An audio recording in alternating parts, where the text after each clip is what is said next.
ስም አሜን። ታኅሳስ 7 አስፈሪ የሆኑ የዱር አራዊት የተገዙላቸው ለብዙ ዓመታት የኖሩት አቡነ ማቴዎስ እረፍታቸው ነው። 40 ዓመት በአስቄጥስ ገዳም ስኖር ከቅጠል በስተቀር ተመግቦ አያውቅም። የማውቀው የገዳሙ አስቄጥሱ ገድለኛ አባት አቡነ ዳንኤል ዓመታዊ በዓሉ ነው። ከዚህ ዕለት ጀምሮ ለአንድ ሳምንት ያክል ሁሉም ነቢያት ከነትንቢታቸው ይታሰባሉ። ሳምንቱ ዘመነ ስቅለት በመባል ይታወቃል። አባ ማቴዎስ እሷን በምትባለው የታወቀች ገዳም ውስጥ የአባ ምኔት የነበሩ ታላቅ አባት ነው። ከታናሽነቱ ጀምሮ በፍርሃተ እግዚአብሔር ጸንቶ ያደረ ሲሆኑ በኋላም ወደ ገዳም ገብተው በተጋድሎ ኖረ። መረብ እየሰራ ደቀ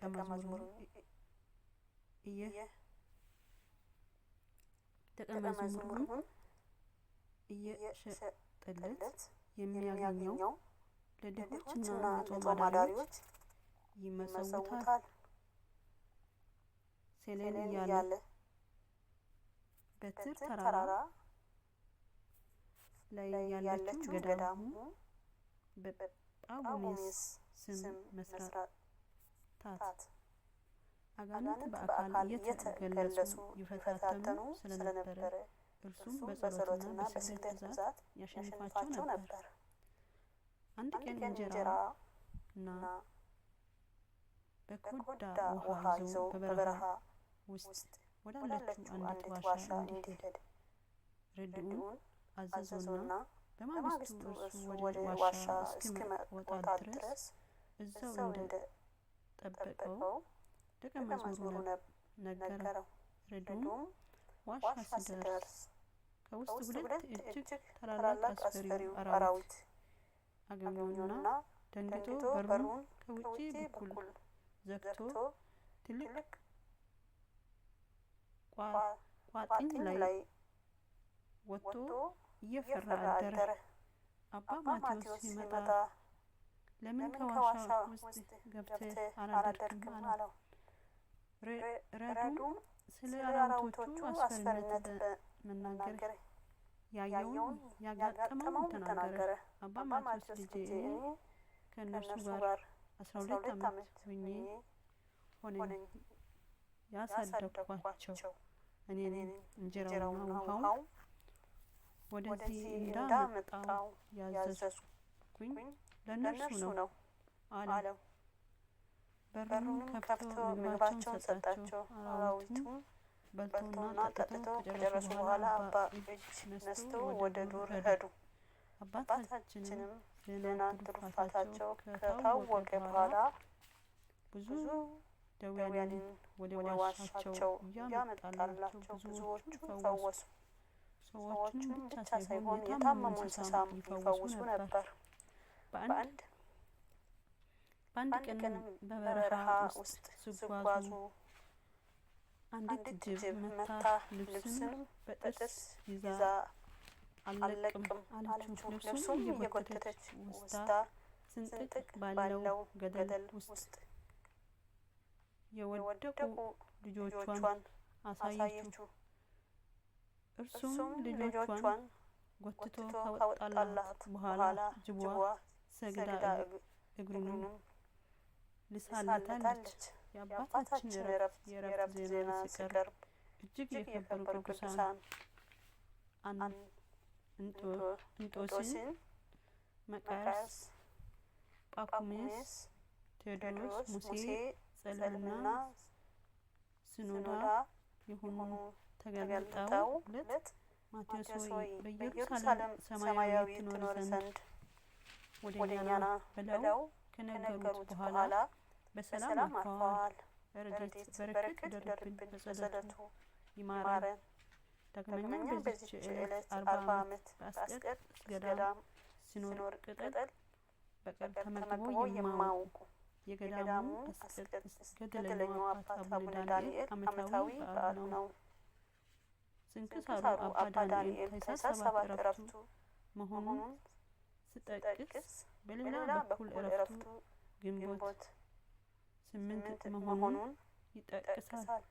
የገዳሙ አስቀንቅስ አባ ዳንኤል በመቃርስ ገዳም በደብረ ሰዓት ይኖሩ የነበሩ ሲሆን እርሱም እጅግ ገድለኛ አባት ነው።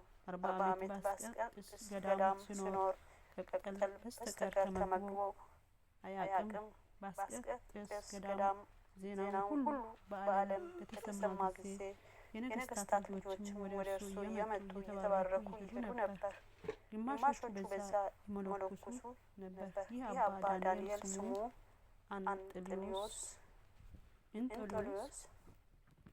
እንጣሊዮስ አስብላ የነበረች ንግስት የነበረችው ቅድስት በጥርቃን የገነዛት ነው። እርሷም ወንድ የነበረች ሲሆን ይህም የታወቀው ከሞተች በኋላ ነው። አውጌዮስ የተባለው የወፍጮ ድንጋይ እየወቀረ በመሸጥ ለድኖች የሚመጸውት ጻድቅ ሰው ዋስ ይሆናለሁ በማለት ከእግዚአብሔር ዘንድ ለምኖ ስልጣን ብዙ ወርቅ እንዲያገኝ ያደረገ አባ ዳንኤል ነው። በኋላም አውጌዮስ ሀብትና ንብረት እግዚአብሔር የሚያቀርብ ቢሆንም አባ ዳንኤል በጸሎቱ መልሶ ሀብትን እንዲያጣ አድርጎታል።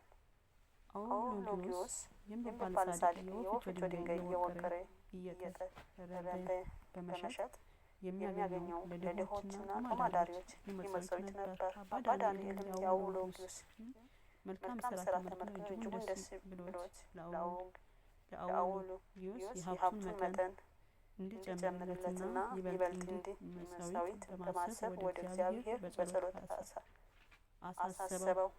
ለአውሎጊዮስም ዋስ ሆነውና ሀብቱ ተጨመረለት። አንድ ቀን የሚወቅረው ድንጋይ ሲፈቅድ በሸክላ ዕቃ የተደፈነ ሙሉ ወርቅ አገኘው። ወደ ቁስጥንጥንያም ከተማ ሄዶ ለንጉሱ አስረከበና የንጉሱ ሰራዊት አለቃ ሆኖ ተሾመ። ከተሾመም በኋላ የቀደመውን የጽድቅ ስራውን ተወ። አባ ዳንኤል ስለ እርሱ ሰምተው ሊያየው ቢሄድም በፈረስ ላይ ተቀምጦ በሰራዊቱ ታጅቦ በትዕቢት ተሞልቶ አገኘው። ክፋይ የትዕቢት መንፈስ አድሮበት ነበር። አባ ዳንኤል አውሎጊዮስን ሀብቱን እንዲያገኘው በመለመኑ አዘነ። በሌሊትም የአውሎጊዮስን ነፍስ በእርሱ ምክንያት እንዳጠፋች ራሱ አባ ዳንኤልም ሲሰቀልና እመቤታችን ስለ እርሱ ስትማልድ ራእይ አየ። ከእንቅልፉ በነቃ ጊዜ የአውሎጊዮስን ሀብት እንዲጠፋና ወደ ቀደመ ክብሩ እንዲመለስ በጾም በጸሎት ሱባዔ ያዘ። መልአክም ተገልጦለት በእግዚአብሔር የፍርድ ሂደት ውስጥ ጣልቃ መግባት ከገሰጸው በኋላ አውሎጊዮስም ምሕረት እንደሚያገኘው ነገረው። አውሎጊዮስን የሾመው ንጉስ ሞትና ሌላ ንጉስ ነገሰ። አውሎጊዮስም ንብረቱን ሁሉ ተቀምቶ ነፍሱንም ለመግደል አሳደው። አውሎጊዮስም ነፍሱን ለማዳን ሽሽት ወደ አገሩ መግባት የቀደመው ስራውን መስራት ጀመረ። ነዳያንም እንደ ድሮም መመገብ ጀመረ። አባ ዳንኤልን ከታላቅ ጻድቅ ንጉስ ከቅዱስ አንድሮስ ጋር የተገናኘ ታሪክ አለ። ይኸውም አባ ዳንኤል 40 ዓመት ሙሉ በአስቄጥስ ገዳም ሲኖር ከቅጠል በቀር ተመግቦ አያውቅም ነበረና ከቅድስና ከብቃቱ የተነሳ ከብዙ ዘመን በኋላ የመመካት ክፉ ሀሳብ መጣበት። በገዳም ውስጥ እንዳለው ትርህምትን ገንዘቡ ያደረገ ይኖር ይሁን ብሎም አሰበ። ሰውን ወደደ። የሆነው ጌታችንም ይህ ሀሳቡ ሊያስቀርለት ሽቶ ብርሃናዊ መልአኩ ላከለት። መልአኩም አባ ዳንኤል ስለትን ክቱ ሲቆጣው አባ ዳንኤል መልአኩ መልሶ ጌታ እኔ ከኔ የሚሻል ካለኝ ንገረኝ፣ ወደ እርሱ ሄጄ አየው ዘንድ እወዳለሁ። በመካቴም ወደ ፈጣሪዬ በልመና እስክመለስ ድረስ አለው። መልአኩም እግዚአብሔር የሚፈራ ሰው የሮሜና የቆስጠንጥንያ ንጉሥ አርዮስ በመንግሥተ ሰማያት ባልንጀራ ነው አለው። ንጉሡ አርዮስ የመነኮሳት ስራዎች ሁሉ ስለሚሰራ ከልብሰ መንግስቱ ስር በስጋው ላይ ማቅ ልበስ ነበር ተብሎ በስንክሳሩ ላይ የተጻፈ ጻድቅ ንጉሥ ሲሆን ሰማያዊ የሆኑ የቅዱሳን መላእክትም ቅድስና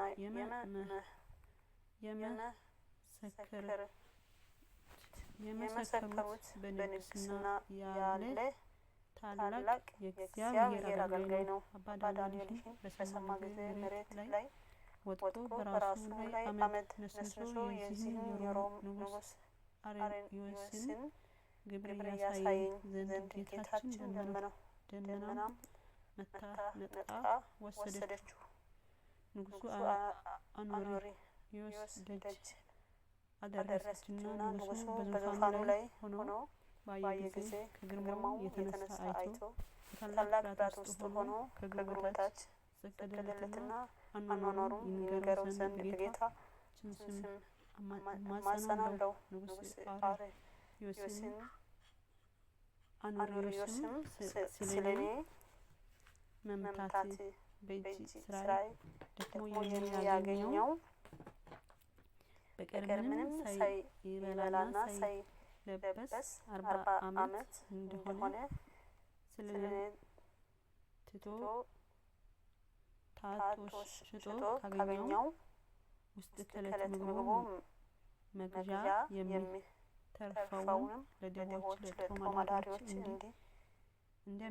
እንደሚመጸውት ምግቡን እንጀራውን ጨውን ቅጠሉን መጽጽም እንደሆነ የምንም ንብረት ፈጽሞ እንዳልነካው ድንግልናውንም ጠብቆ እንደሚኖር ነገረው። አባ ዳንኤል ድጋሚ ከእግሩ ስር ወድቆ ሰገደለት። ስለ ትምክህቱም ፈጽሞ እያዘነ ወደ በዓቱ ተመልሷል።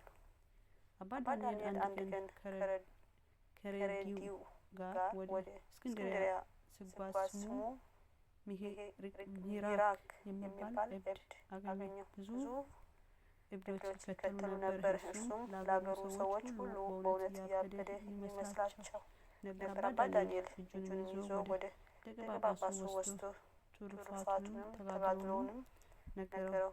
ከሊቀ ጳጳሱም ጋር የሆነው እብዱ ስለ ራሱ እንዲነግራቸው በእግዚአብሔር ስም ባማሉት ጊዜ ከዝሙት ጦር በመሸሽ ራሱ እብድ እንዳስመሰለ ነገራቸው። አንድ ቀን አባ ዳንኤል በሌሊት በበረሃ ውስጥ በጨረቃ ብርሃን ሲጓዙ በተራራ ላይ ተቀምጦ ጠጉሯ መላ ሰውነቷ የሸፈናት በዛም በረሃ ስትኖር በተሰነጠቀ አለት ውስጥ 38 ዓመት ብቻዋን ማንም ሳያት የኖረች ጻድቅ እናት አግኝቶ ምስጢሯን ሁሉ ነገራቸው። እርሷ ቅድስት አሜተ ክርስቶስ ናት። አባ ዳንኤልም 38 ዓመት ሙሉ በዚህ በረሃ ምንም ሰው ሳታይ የኖረችበት ተጋድሎዋን በዝርዝር ነግሯቸው እርሳቸውም ወደ ገዳም ተመልሶ ለአባ ምንትና ለመነኮሳቱ ታሪኳን በመንገር ልብስ ይዞላት ቢመጡ አርፋ አግኝቷታል። አባ ዳንኤል የሊዮናን የክህደት ደብዳቤ ወታደሮች አምጥተው በመነኮሳት ፊት ያነቡ ደብዳቤው ተቀብሎ በሕዝብ ፊት ቀዶታል። ወታደሮቹ አባ ዳንኤል ደብዳቤው ከገዳሙ አሳዶታል። ብዙ ስቃይ አድርሶባቸው አባ ዳንኤል በአንዲት ዕለት ከደናግል ገዳም ደርሶ ደጁ አንኳኩ። እነርሱም አባ ዳንኤል መሆኑን አውቀው ከፈቱለት። አንዲት ሴት ራሷን እብድ አስመስላ በደጅ የምትተኛ ሴት ነበረች። እሷም እብድ መስላ በደጅ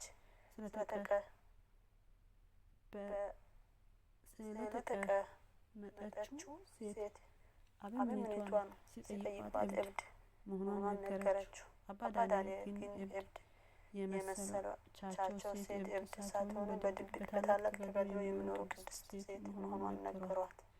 እብድ የተባለችው ሴት አባ ዳንኤል ምስጢሯን እንደገለጠባት በስውር አውቃ ወዲያውም ደብዳቤ ጽፋ ይሄ የተከበረችው እህቶቼ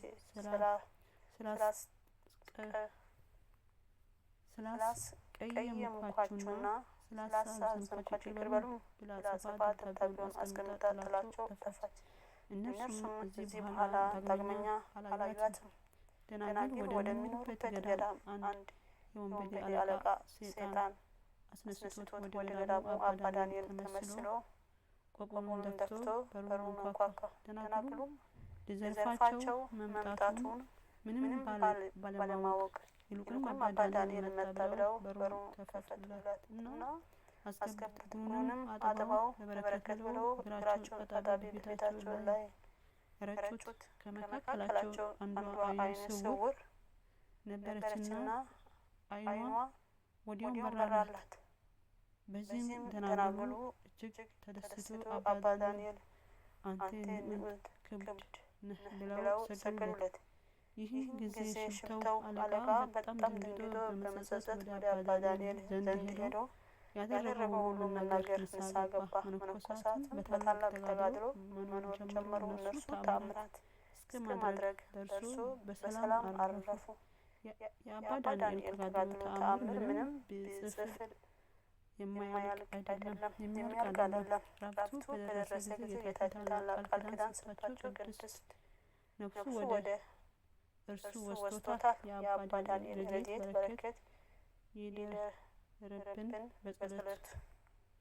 በጸሎቱ ይማረን፣ አሜን። ታኅሳስ 7 የቤተ ክርስቲያን ሥርዓት ትውፊት መሰረት ስብከት ትባላለች። ስብከት ማለት በቁም የምስራች ዜና መናገር የሚመለከት ሲሆን ዋናው ምስጢር ግን ከነገር ድህነት ማዳን ትምህርት ጋር የተገናኘ ነው። ታኅሳስ 7 ጀምሮ ያለው አንድ ሳምንት ዘመነ ስብከት በመባል ይታወቃል። በዚህም ወቅት ሁለት ነቢያት ከነትንቢታቸው ይታሰባሉ። ነቢይ ማለት ያለ ፍትወትና ያለፈውትና የተሰወረው ምስጢር የሚገለጥ ወደፊት የሚሆነውና የማያውቀውን እንደተደረገ አድርጎ የሚናገር ሰው ማለት ነው። ይህ ሀብተ ትንቢት ከእግዚአብሔር በጸጋ የተሰጣቸው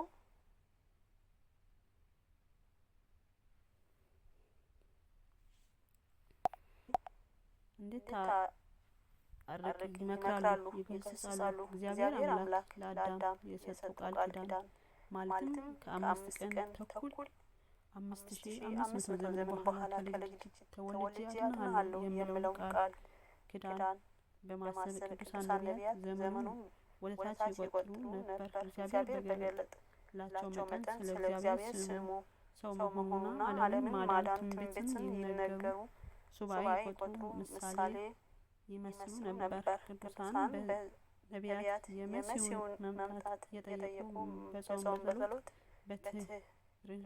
በትምህርት ኖረዋል። ከበጎ ምግባር ሃይማኖትን ከንጽሕናቸው የተነሳም ነቢያት እግዚአብሔር በተለያዩ አርአያና አምሳል አይቶታል። ቅዱሳን ነቢያት ስለ እግዚአብሔር ስለ ቅዱስ ስለ ቅዱስ ስሙና ስለ ትእዛዙ ስል ብዙዎቹ ቅዱሳን ነቢያት መከራ ተቀብሏል። በእውነተኛ አገልግሎታቸው ምክንያት ታማኝ ሆኖ የእግዚአብሔርን መልአክ ለሕዝቡ ስላደረሱና መልአክ ለሕዝቡ ስላደረሱ እውነት ስለተናገሩ ነቢያት በእሳት ተቃጥሎ በሰይፍ ተሰይፎ በመጋዝ ተሰንጥቆ ለአንበሶች ተሰጥቶ በድንጋይ ተወግሮ መሞታቸው አምላካቸው አገልግሎታል። እነርሱ የተቀበሉትን መከራ ለቤተ ክርስቲያን መሰረት ነው። ለዚህ ነው ጌታችን ለደቀ መዛሙርቱ ሌሎች ደክመው እናንተ በድካማቸው ገባችሁ በማለት ነቢያት መከራ መሰክሮላቸዋል። ዮሐንስ 4:36 ሐዋርያው ቅዱስ ጴጥሮስ ለእናንተ ስለሚሰጣችሁ ጸጋ ትንቢት የተናገሩ ነቢያት ስለዚህ ማዳን ተግተው እየፈለጉ መረመሩት። በእነርሱም የነበረ የክርስቶስ መንፈስ ክርስቶስ መከራ ከእነርሱ በኋላ ስለሚመጣ ክብር አስቀድሞ እየመሰከረ በምንም ወይም እንዴት ባለ ዘመን እንደመለከተ ይመረመሩ ነበር እንዳለ አንደኛ ጴጥሮስ 1:10 ራሱ ጌታችን እናንተ የምታዩት ብዙ ነቢያት ጻድቃን ሊያዩት ወደዱ አላዩትም እንዳለ ሉቃስ 10:24 ማቴዎስ 13:16 ነቢያት ጌታችን ኢየሱስ ክርስቶስ ድንግል እናቱን ለማየት ብዙ ደክመዋል፣ ሽተዋል። ቅዱሳን ነቢያት በዋነኝነት 15ቱ አበው ነቢያት፣ 4ቱ አብያት ነቢያት፣ 12ቱ ደቂቅ ነቢያት፣ ካህሊ ነቢያት ተብለው በአራት ይከፈላሉ።